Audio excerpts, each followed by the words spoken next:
Ariel Helwani in Las Vegas gearing up for UFC 137 alongside the prodigy BJ Penn, who faces Nick Diaz this Saturday night live on pay-per-view. And BJ, it is good to see you again. So much to talk to you about. I'm wondering, you've been around this sport a long time. Have you ever experienced anything quite like this road to 137 with the change of opponents, main event now, GSP out? It just seems like everything that could have gone wrong went wrong, and now here you are in a pretty good spot. Yep.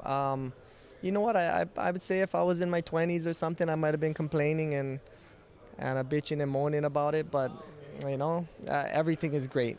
For mine, it was just all positive and more positive. And you know, I just take it as it comes, and I feel like I'm in a great position, like you said. Which fight interests you more, Condit or Nick Diaz? I think they're both steps to get you up to the ladder. The way I want to look at it too is what fight interests the fans more, and I think the Nick Diaz fight interests the fans more than the Condit fight. Was Nick Diaz a guy that was on your radar for a long time? I know you sort of, you have similar backgrounds and you sort of come from the same school. He likes to talk about that a lot. But is he a guy that when you watch, especially in the last couple of years, that you thought this would be a fun guy to fight? You know, he wasn't on my radar per se. Like I'm looking at him. You know, like I want to fight Nick Diaz. I want to fight Nick Diaz.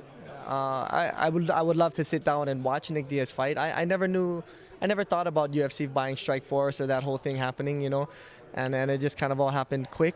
And when he got the shot with George St. Pierre, I said, yeah, that makes sense. You know, he deserves to fight George St. Pierre. I guess really the only time I thought about fighting Nick Diaz was when Dana called us and said that Cesar was saying that he loves the idea, and that's it. And that's when I first thought about it. When you were originally approached with this idea, were you hesitant to take the fight? Yeah, you know, well, Dana called us. It's a funny story, actually. Dana called us and said, you know, Cesar just called me and said they would love to fight Nick Diaz. I mean that him and Nick Diaz would love to fight you, and that's the fight they want. So I texted Cesar. I said, Dana just said that you would love to fight us and this and that, and that's the fight you want. And then I guess, I don't know, maybe Cesar didn't want to say that he said that. He texted me back and he said, laugh out loud, Dana just told us the same thing. So I ended up thinking, you know, Dana's trying to set me up and get me into a personal thing, but it's really Cesar. Cesar was hoodwinked me, I guess. I don't know, whatever you want to call it. And I kind of ended up getting into a Dana, and then I kind of thought the UFC was setting me up to build a personal thing. You know, but I ended up talking to Dana later, and Dana was like, yeah, I told you, I didn't say that. You know, Cesar did say that he would love to fight you, and that's how the whole fight got put together. So I don't know what that was all about. Yeah, and all this drama happened because of the countdown show. Yeah, and that's why it all happened, because, you know, I was kind of upset with Dana because Cesar sent me back that text, and I thought Dana was trying to set up something personal, but I was wrong. Cesar was the guy that did it all. And then, interestingly enough, last week he tries to sort of put you in a corner by saying he wants this fight to be a 5-round fight and it's on you. Do you feel as though that was a little unfair to do that a week before the fight? Yeah, no, I like I said, I would do the 5 rounds, no problem. As of now, it's scheduled a 3 fight, but if Cesar wants a 5 round so bad, me and Cesar can do a 5-round fight anytime, anywhere, whenever he feels like it. And what did he say when you offered that challenge? I'm offering it right now. Okay. Yeah. I think you probably like your chances in that fight, right? Yeah, I feel comfortable with that. The Nick Diaz that fought in 2006 in the UFC, do you think he's the same Nick Diaz that's going to fight you on Saturday, or do you think he's gotten better? Nick Diaz has gotten a lot better and a lot more confident, and his conditioning is better. He always had good conditioning. His boxing is way better than it was. His jiu-jitsu, he's just an all-around much better MMA fighter. You like his style, you know, how he sort of comes at you. He likes to talk in the cage. He likes to sort of, get his opponent to play into his hand. Do you like that style? Because your motto has always been just scrap, and I think no one really fits that motto better than him. Yes, I love watching that style. You know, I'm probably not going to like it while it's happening to me, but I'm a fan of him. You know, I enjoy watching him do this kind of stuff. But that's why this is the fight that the fans want to see. I really believe that, because, like you said, no one fits that model more than him. And, he's coming out there. You know, he's the Strikeforce champion. And, I'm going to go out there and give him my best shot.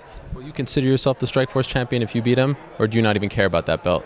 That would be cool, to be the Strikeforce champion. I care about Strikeforce. I thought it was a great organization. I really enjoyed watching all the fights. But this isn't for the Strikeforce title. Nick Diaz earned the Strikeforce title. Go ahead, that's his. He can keep that. If you do beat Nick Diaz, and I'm sure you're very confident that you will do so, what do you think is next for you at 170? Or is there a chance that you move down to 155? Because I still, I don't know if you know this, you probably don't even care, but I still have you ranked as maybe top 2 or 3 best lightweights in the world. I think at 155, you're one of the best pound-for-pound fighters. So would you even consider going down there if you get on a roll here? If I get on a roll here, we probably won't be looking at 55 for a little while.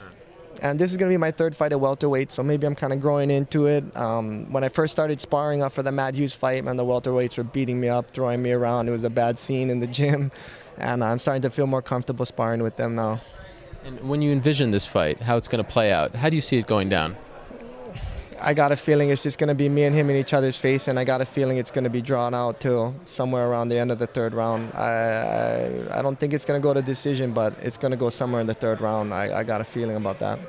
Final question. I just saw a clip on you on UFC.com. You talked about how you were a huge Hulk Hogan fan back in the day, yeah. and then it broke your heart when he lost Ultimate Warrior. So I was wondering, at Pontiac Dome, right? Where it was actually at the Sky Dome in Toronto. Yeah, it was WrestleMania 6. 90,000 people. No, WrestleMania. Oh yeah, 6. Oh yeah, because WrestleMania 3 was at the Pontiac. Yeah. Andre the Giant. Yes, Andre the Giant. Yeah, broke my heart when Ultimate Warrior beat him, because I started to realize I started to realize after a while it was fake, so I was just waiting for Hogan to get his leg drop, and then Warrior rolled out and splashed him, and it was over. So I'm wondering, this would sort of fulfill maybe a childhood dream of mine, if BJ has a Hulk Hogan impression in him. You know what I'm saying? I don't though. You don't have that. Not right now. I'll be embarrassed. You're a Hulkamaniac. Every Hulkamaniac has an impression. I know his song though. Right. How did it go again? I'm a real American, fight for the rights of every man. Very nice. The prodigy right here, spinning some rhymes. Thank you so much. Always a pleasure, BJ. Good luck on Saturday night. Thank you very much, Ariel. Mahalo. Easy.